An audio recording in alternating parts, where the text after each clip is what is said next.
ఇక వార్త వివరాల్లోకి వెళ్తే మేడ్చల్ జిల్లాలో బీసీ రిజర్వేషన్ కోసం కాంగ్రెస్ ప్రయత్నిస్తుంటే బీజేపీ మోకాలాడుతోందని టీపీసీసీ అధ్యక్షుడు మహేష్ కుమార్ గౌడ్ ఆరోపించారు.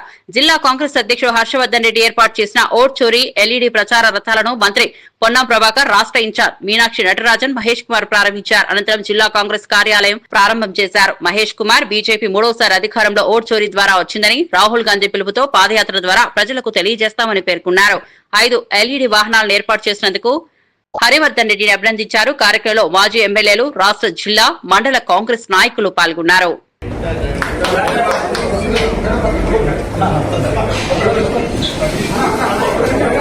जिला कांग्रेस के सम्मानित अध्यक्ष और हमारे तेलंगाना सरकार के मंत्री और अन्य सभी साथीगण, मीडिया के साथी, आज हमारे मेडचल मल्काजगिरी डिस्ट्रिक्ट में जिला कांग्रेस कमेटी के द्वारा वोट चोरी के खिलाफ जो पूरे देश में राहुल जी अभियान कर रहे हैं, बिहार में आज भी उनकी पदयात्रा चल रही है।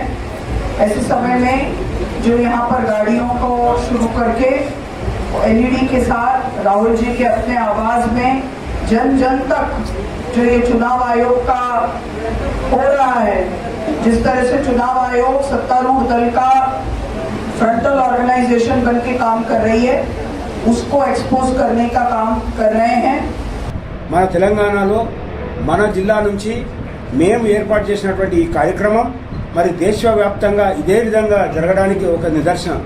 మరి దీన్ని ఒక ఆదర్శంగా తీసుకొని మా మీనాక్షి నటరాజన్ గారు చాలా సంతోషపడ్డారు. ఎందుకంటే ఇది ఒక ఎగ్జాంపుల్గా దేశంలో చూపించడానికి వాళ్ళకు ఒక అవకాశం దొరికింది. కాబట్టి మేడ్చల్ మల్కాజ్గిరి జిల్లాలో ఉన్నటువంటి అందరూ కూడా చైతన్యవంతులు. కాబట్టి ఈరోజు ప్రభుత్వం చేపట్టినటువంటి అన్ని సంక్షేమ కార్యక్రమాలు ఎంతోమందికి ఎక్కడికి పోయి ఇవ్వాలనో, ఎక్కడ మనం కంప్లైంట్స్ ఇవ్వాలనో, వాళ్ళకొరకన్నా జరగాల్సినటువంటి న్యాయం జరగకపోతే ఎక్కడో చోటుకి వెళ్ళాలనేటువంటి పరిస్థితులు ఉండే. కానీ ఈరోజు ఇక్కడ ఆఫీస్ కట్టుకోవడం వల్ల 100% ఇక్కడ ప్రతి ఒక్కరికి న్యాయం జరిగే విధంగా ఎవరైతే లబ్ధిదారులు ఉన్నారో ఆ లబ్ధిదారులకు ఇక్కడ ఏర్పాటు చేసినటువంటి ఆఫీస్ వాళ్ళకు నిలయంగా ఉంటుంది. తప్పకుండా దీన్ని దిగ్విజయం చేసి మేము కాంగ్రెస్ పార్టీ చేపట్టినటువంటి అన్ని కార్యక్రమాలు మా ముఖ్యమంత్రి రేవంత్ రెడ్డి గారు, మా యొక్క మంత్రివర్గం, అదేవిధంగా మా పిసిసి అధ్యక్షులు, మేమందరం కూడా సంతోషపడతా ఉన్నాం. దీన్ని ముందుకు తీసుకెళ్లి ప్రజల యొక్క కష్టాలు తీర్చడానికి ఈ ఆఫీస్ను ఓపెన్